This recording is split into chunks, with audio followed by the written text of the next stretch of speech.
Hola Íñigo, buenas tardes. ¿Qué tal? Buenas Bienvenido a tardes. la Argentina, Gracias. bienvenido a la Universidad Nacional de Lanús. Gracias, siempre es un gusto. Tú sabes que tenemos acá un programa que se llama Formarnos, de formación de dirigentes en gestión pública y social. La emergencia de este programa se ha producido cuando estamos viviendo un momento muy especial en América Latina. Ya hace, desde el año 2002-2003, mucho tiempo que ha surgido una inquietud política marcada por parte de la sociedad. Hay una redinamización de la política, una nueva actoría del Estado, digamos, el Estado pasa a ser un actor importante en las decisiones públicas y un proceso de movilización de la sociedad civil y de organización de la misma que realmente llama la atención. Todo esto tiene relación con procesos similares que se dan en otros países de América Latina. Y vemos que en España y en el sur de Europa, en otros países, también estamos viviendo procesos similares. ¿Nos puedes contar la experiencia que ustedes tienen al respecto? Bueno, creo que en todo el sur de Europa y en particular en España, que es obviamente el caso que conozco mejor, se está produciendo una suerte de recuperación plebeya de la política, por la cual gente común empieza a sentir que la política es algo que tiene que ver con sus vidas y que, dicho en términos, digamos, muy coloquiales, si la política no la hace uno mismo, se la hacen. Había democracias, había procesos electorales competitivos, fundamentalmente competitivos entre grandes maquinarias políticas, pero cada vez había menos cuestiones sometidas a la soberanía popular, es decir, al alcance de los muchos, de las gentes que se tienen a sus capacidades, sus inteligencias y sus manos, y cada vez más de esas cuestiones estaban sometidas al arbitrio de minorías privilegiadas que no le daban cuentas a nadie. Creo que ese modelo ha dado crecientes muestras de agotamiento y que la crisis económica ha marcado también algunos de sus límites, y eso ha provocado que mucha gente haya empezado a recuperar una cierta pasión cívica por la política, por el participar y por el intervenir en la cosa pública, entendiendo que es demasiado seria como para dejársela solo unos pocos. Hay muchas diferencias, porque en nuestros casos estamos hablando de estados en los que incluso en crisis agudas de sus sistemas políticos, digamos que la mayor parte de los aparatos estatales siguen manteniendo la capacidad de regular el territorio, la violencia, de producir certidumbres. Hay aparatos de estados que siguen funcionando, que no se han resquebrajado, pero ha habido sí una reacción masiva de la ciudadanía, unas veces por acción y otras veces como desafección ante la política elitista, que ha dicho: la política debería ser otra cosa, y si no habla de mis necesidades y si no atañe a las cosas que a mí me preocupan, a mis esperanzas, no es una política real. Y junto con eso creo que está también la cuestión de las metas colectivas. Durante un tiempo hubo, me parece, la sensación en Europa de que habíamos llegado a una especie de estadio superior de la modernidad en el cual la gente ya no se apasionaba con la política. La pasión por la política era una cosa de sociedades subdesarrolladas. Ante los momentos de crisis, creo que una de las mayores impugnaciones que se les hacen a nuestras élites políticas y económicas tradicionales no es solo, no sé, la corrupción, o que sus políticas económicas sean estrechas, o que sus políticas sociales sean injustas. Es también su incapacidad de haber propuesto un horizonte de país, una propuesta colectiva que ilusione y que cohesione a la sociedad. Y no hay sociedad sin alguna meta colectiva que le dé esperanzas y que le plantee futuro a largo plazo. Se está produciendo un revivir de la política, me parece, en particular en el sur de Europa. Yo no sé, no puedo predecir qué resultado, qué recorrido tendrá, hacia dónde caminará, pero sí vuelve a estar viva la política como una actividad que hacen los muchos y no solo que hacen unos pocos. Y eso me parece que tiene siempre un punto de revitalización democrática. Y mirando hacia atrás, ¿cómo fue este pasaje del movimiento de los indignados o del programa La Tuerca a una orgánica política? Creo que la historia se acelera en algunos momentos, que son momentos excepcionales, pero que son los momentos que suceden casi como terremotos que alteran la distribución normal de fuerzas y las certidumbres. En España hubo algo de eso con el movimiento del 15 de mayo del 2011, también conocido sobre todo fuera como el movimiento de los indignados. Fue un movimiento que, hay que decirlo, sorprendió a casi todos los sectores y agrupaciones militantes que no se lo esperaban, que no se esperaban que viniera, y que quedaron algunos sorprendidos y otros incluso enfadados porque no se expresaba en sus términos.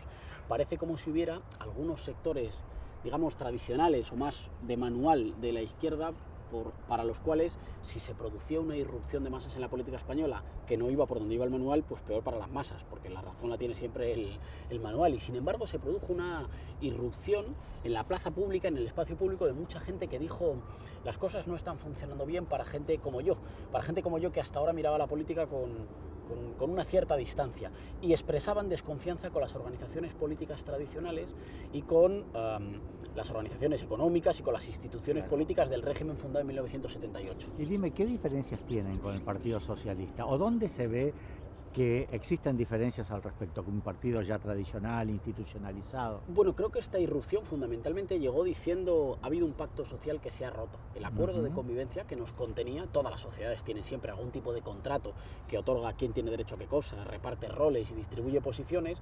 El acuerdo social se ha roto en España, y se ha roto porque lo han roto los privilegiados. Los sectores privilegiados han ido avanzando cada vez más, acumulando cada vez más renta, más capacidad de poder, más capacidad de tutelar las instituciones públicas, de acabar o de cercenar la división de poderes. Han ido avanzando en un sentido oligárquico, y creo que mucha gente empezó a sentir una parte de los derechos que están vigentes, formalmente vigentes en el papel, no sé, no atañen, no tocan a mi vida cotidiana. Así que fundamentalmente al Partido Socialista, que ha sido el gran partido, fue el gran partido de la integración de los sectores populares al régimen del 78, le dijo: no encontramos ya razones para la obediencia a este orden, porque los de arriba no lo obedecen, los de arriba se saltan sistemáticamente las normas y parece que solo rijan para la gente corriente, para la gente trabajadora, para los sectores populares, para los sectores subalternos. Así que hubo una cierta crítica de: puede que ustedes jugaran un papel histórico en un momento dado, ahora su papel desde luego no está siendo el de defender a los humildes, sino el de favorecer a los privilegiados. Y eso lo decía mucha gente, algunos que venían de sectores militantes, pero la gran mayoría, y eso es lo más importante del 15M, lo cualitativamente más importante, lo decía mucha gente que no venía de ninguna militancia, que venía simplemente de tener dolores individuales, que en un momento dado empezó a politizar en la plaza, es decir, a poner en común y a decir: a mí me pasa, pero a este también le pasa y a este de aquí también le pasa. Luego habrá alguna causa colectiva, un responsable colectivo, y podría haber una solución diferente, y empezaron a decir: queremos que las cosas cambien. Eso no tuvo traducción en el sistema político, no impactó en el sistema político. Así que las élites creyeron que no tenían por qué preocuparse. Bueno, si esto no afecta a las elecciones y seguimos ganando, ahora tú, ahora yo, ahora yo, ahora tú, bueno, pues en el fondo no tenemos por qué prestarle demasiada atención. Incluso se permitieron tratarlo con una cierta arrogancia. Bueno, ya aprenderán que la política es más seria, formen un partido y preséntense a las elecciones. No tuvo impacto en los equilibrios de poder del Estado, pero modificó nuestra forma de mirarnos como sociedad, cambió la cultura de época. Ahora, Podemos no es la formación política emanada del 15M. El 15M no podía tener formación política, era un movimiento tan horizontal, tan heterogéneo, tan variado, que cualquiera que diga que es su representación política o no lo entendió o sería un cínico. Podemos no es la representación del 15M, pero sí que leyó algunas de las condiciones, las inquietudes y algunos de los cambios en el sentido común de época que el 15M o que el movimiento de los indignados, no solo la gente que salió a protestar, sino toda la gente para la cual esa protesta resonaba, tenía sentido y la veía con simpatía y con esperanza. Podemos creo que fue capaz de leer o que interpretó bien en un primer momento la grieta que eso abría. Cuando una buena parte de los que mandaban estaban instalados en la soberbia y de los que querían cambiar las cosas estaban instalados en la melancolía de tiempos pasados mejores, bueno, pues surgió una iniciativa política que, con un poco de audacia, un poco de análisis y un poco de suerte, como siempre hay en política, se atrevió a decir: aquí hay una grieta, por esta grieta se puede construir del malestar disperso una voluntad popular nueva, y en esas estamos. Fíjate qué interesante la persistencia, la emergencia, el desarrollo organizativo de un movimiento como Podemos y la permanencia de los movimientos nacional populares que desde hace varios años están teniendo vigencia en América Latina. ¿Qué conexiones visualizan ustedes? Nos parece que fue clave en un momento dado la manifestación de una voluntad de poder. Y de decir: hay que construir poder para la mayoría para transformar las cosas, y hay que dejarse de esta postura un tanto religiosa que prefiere no mancharse de realidad pero seguir puro. No. En la política a veces es asumir contradicciones con un fin ético, que es mejorar las cosas para aquellos con los que te has comprometido, pero que hay que manifestar una voluntad de poder. Algunos se sorprendieron cuando, tras las elecciones europeas de mayo de 2014, la comparecencia de Podemos, salimos y dijimos: no hemos ganado. Y todo el mundo decía: joder, habéis conseguido 1.250.000 votos, 5 diputados en Europa, porque esto no existíais. ¿Por qué no decís que es magnífico? Decimos: miren, les parecerá a ustedes arrogante, pero nosotros lo tenemos como una declaración de intenciones de militancia. Queremos ganar porque queremos un gobierno al servicio de las mayorías. Y eso sabemos que es muy difícil. Esto no es decir que es fácil o que lo vamos a hacer, pero que tenemos esa voluntad. También el aprendizaje de la importancia de las identidades políticas y en particular también de las identidades nacionales. Y nosotros dijimos: basta de una historia por la cual muchos de los sectores progresistas en nuestro país se han hecho cosmopolitas y han huido de la idea nacional como si la idea nacional fuera una cosa siempre necesariamente reaccionaria. Y dijimos: vamos a construir un país y una idea de patria que se identifique con sus mayorías desfavorecidas. Ahí aparece aparecen elementos comunes con Ahí aparecen Latinoamérica, elementos ¿no? nacional-populares comunes con Latinoamérica, ya te digo, traducidos con diferencias, pero que aprende mucho de un relato político que en un momento dado es capaz de poner en el centro del proyecto de construcción nacional a las mayorías empobrecidas. Y que dice, si la patria es algo, es la gente. No son, digamos, las banderas en abstracto, ni los grandes actos, ni las bandas presidenciales. Tiene que ser la gente, la vida de la gente. Una patria de la que estar orgulloso es una patria que no deja a la gente atrás, que construye con todos. La importancia del liderazgo y del cómo el liderazgo a veces puede ser un catalizador de sectores muy diversos que en torno a alguien, no porque ese alguien tenga poderes mágicos, sino porque en un momento dado encarna una esperanza de época, pueden decir, pues en torno a ese puede servir como elemento articulador, que uno no construye primero lo social y luego va a lo político, sino que a veces lo político y lo electoral sirve como momento de construcción. Esas son algunas de las lecciones que nosotros aprendimos, acompañamos, pensamos y discutimos mucho de América Latina, y creo que sin las cuales no habríamos fraguado la hipótesis intelectual que está detrás de Podemos y que nos permitió lanzar Podemos. Excelente. Llaman la atención las coincidencias, esta conformación de un nosotros que hemos vivido tanto en el sur de Europa como en América Latina. Pero tú me dices que la meta es ganar. Y cuando vosotros ganáis, ¿qué es lo que esperamos? Porque la experiencia que hemos tenido con Syriza no ha sido muy alentadora. ¿Cómo analizan ustedes, que imagino que tiene que haber sido también para ustedes sumamente doloroso y, por otra parte, un desafío, ¿no?, a la imaginación para ver cómo se sigue? Claro, cuando decimos que la meta es ganar, en realidad es un horizonte que siempre se va a ir moviendo, porque ganar el poder en un Estado-nación, construir poder político, primero es construir un poquito de poder político. Hay mucho del resto de los poderes que van a jugar como poderes conservadores o como poderes de veto, que van a intentar que las transformaciones sean lo más estrechas y lo más cortas posibles.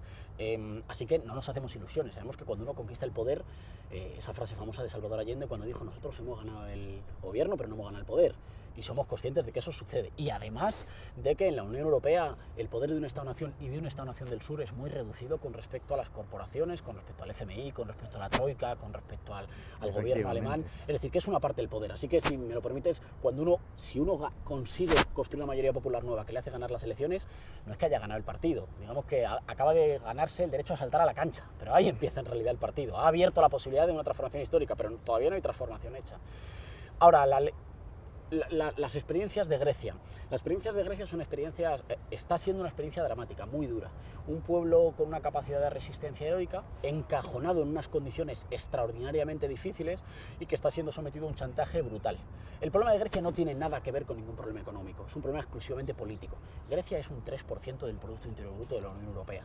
El dinero que está en juego en torno al arreglo en Grecia, el propio Fondo Monetario Internacional, no muy sospechoso por otra parte de ser progresista, ha dicho que el último acuerdo en Grecia, que obliga a pagar sin dejar margen para el crecimiento, es inútil, que volverán a estar en el mismo problema dentro de 5 años. Ahora, ¿por qué dice eso el Fondo Monetario Internacional y sin embargo los gobiernos europeos encabezados por Merkel y por los gobiernos cipayos del sur de Europa que se ponen al servicio de Merkel, por qué están apretando así? ¿Por qué están asfixiando al gobierno? No tiene que ver con la economía, tiene que ver con un intento de domesticación, tiene que ver con un intento de castigar al pueblo griego para sobre el cuerpo del pueblo griego escarmentar a otros países y a otros pueblos y decir, ni siquiera lo intenten, porque si lo intentan van a acabar como los griegos. Ahora bien, creo que hay dos reflexiones, una de un tono más optimista y otra más pesimista. Empiezo por la optimista, si quieres. La optimista es, Grecia es un 3% de la Unión Europea, de la economía del Producto Interior Bruto de la Unión Europea, España es un 12%.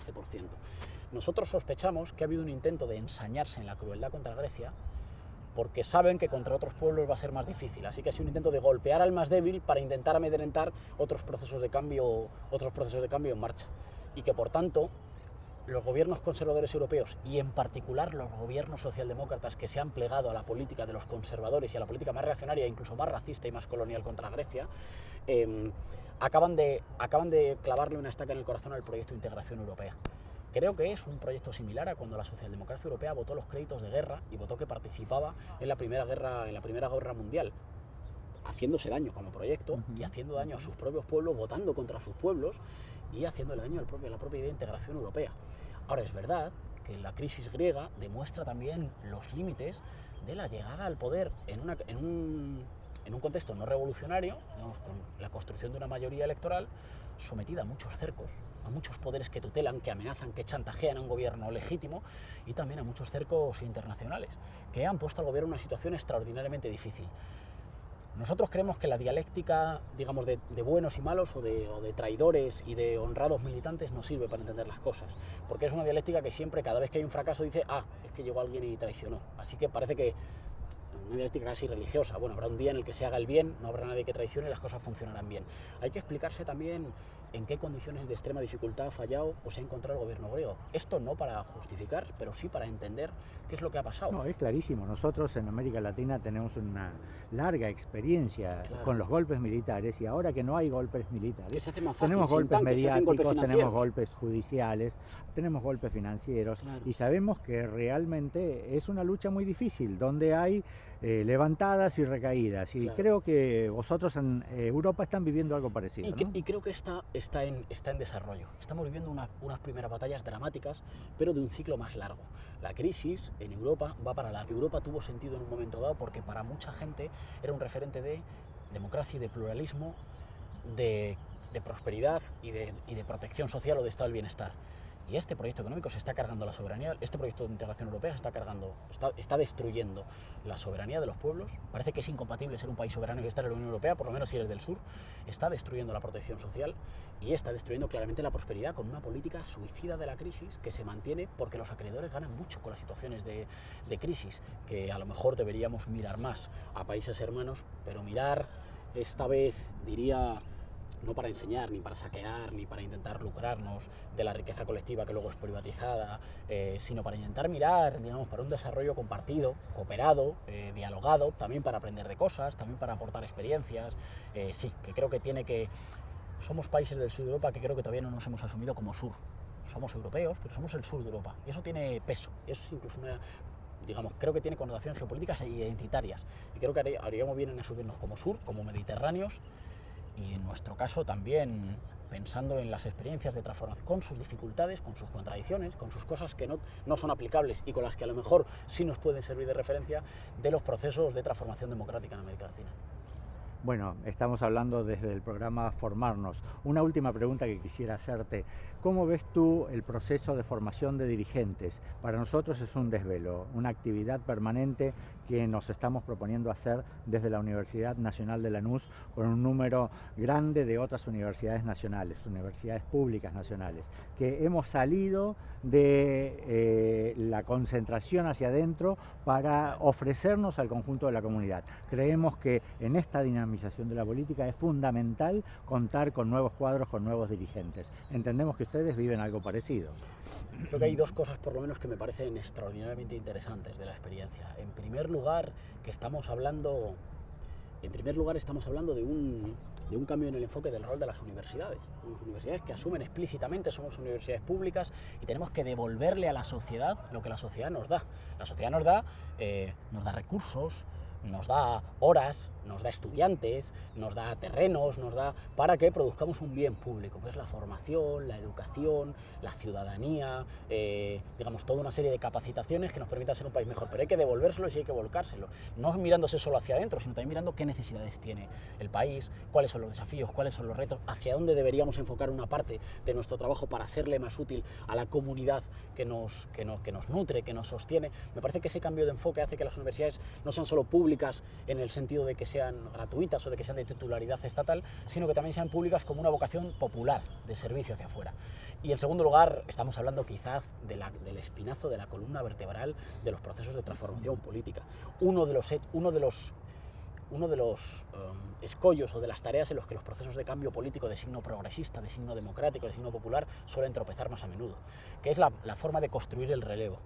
Hay una primera generación que ve una grieta o que la crea, la imagina, porque a veces no están ahí, no es que estén los espacios configurados, la imagina una posibilidad política nueva, tiende una propuesta, va sumando, va jugando con contradicciones, pone más dificultades al adversario, suma en el campo propio y va liderando un proyecto de transformación. Pero esas generaciones se agotan biológicamente, se agotan porque cuando acceden al Estado, no pueden dar cuenta de todas las tareas, necesitan a mucha más gente. Y ahí hay que pensar siempre en la tarea de cómo construir el relevo, cómo se construye a los siguientes para que los cambios no hayan sido solo un verano o una primavera democrática, sino que se conviertan en cambios irreversibles, un suelo mínimo de nuestras sociedades. Que no tengan marcha, todo tiene marcha atrás en política, en libertad, y está bien que así sea, pero que tengan difícil marcha atrás porque hayan construido conciencia colectiva, un tipo de corpus jurídico, un tipo de institucionalidad, una estructura social. Ahí creo por lo menos que hay 3 tareas, las enuncio solo, porque creo que hay 3 tareas. Creo que hay una que es la capacidad de imaginar más allá, de pensar a horizontes más allá. Pensar, en este caso, el país, pero también nuestros barrios, nuestras ciudades, a 10, a 15, a 25 años. Ir adelantando agendas más allá, porque solo cuando se piensa más allá se puede caminar más allá. Así que atreverse a tener una cierta mirada larga de transformación de ciclo. Otra que tiene que ver, me parece, con generar la cultura que acompaña las grandes transformaciones. Las transformaciones en las instituciones o las transformaciones jurídicas se quedan cojas si no van acompañadas de un cambio de la forma en la que la gente se ve como sociedad y se ve su relación entre sociedad y el Estado. Entonces, generar una cultura que acompañe, que haga de los cambios nuevos sentido común, que lo construyan como normalidad. Y la tercera es la tarea de la eficacia. Nosotros, quienes militamos por los procesos de cambio y por los procesos democratizadores, tenemos ante nosotros el inmenso reto de ser más eficaces que el adversario, porque la gente no nos va a juzgar con respecto a cómo lo hizo el adversario, sino con respecto a las expectativas que nosotros hemos creado. Y está genial, porque eso es siempre un incentivo para mejorar, pero eso nos pone con respecto a la obligación de la eficacia. No vale con la enunciación de los problemas ni con la enunciación de las metas colectivas. Hay que hacerlo bien. Y eso tiene que ver con conocimientos técnicos muy concretos. Si vamos a recuperar el servicio de recogida de basuras que el neoliberalismo privatizó y le entregó a algunas empresas, y vamos a hacerlo público, y vamos a hacerlo con criterios de rentabilidad social y con derechos laborales y con respeto medioambiental, eso no es solo escribirlo, hay que hacerlo bien, hay que tener compañeros con la pericia, con la capacidad técnica para llevar ese proceso a buen recaudo, porque así habrán demostrado efectivamente que no es solo que sean más deseables o más hermosas nuestras propuestas, sino que construyen una vida mejor para las mayorías. Y ese es seguramente el inmenso reto de los procesos de transformación, construir el relevo de la siguiente generación para seguir impulsando las transformaciones. Íñigo, muchas gracias por acercarte a la Universidad de Lanús y muchas gracias por tu militancia. Siempre es un gusto. Gracias.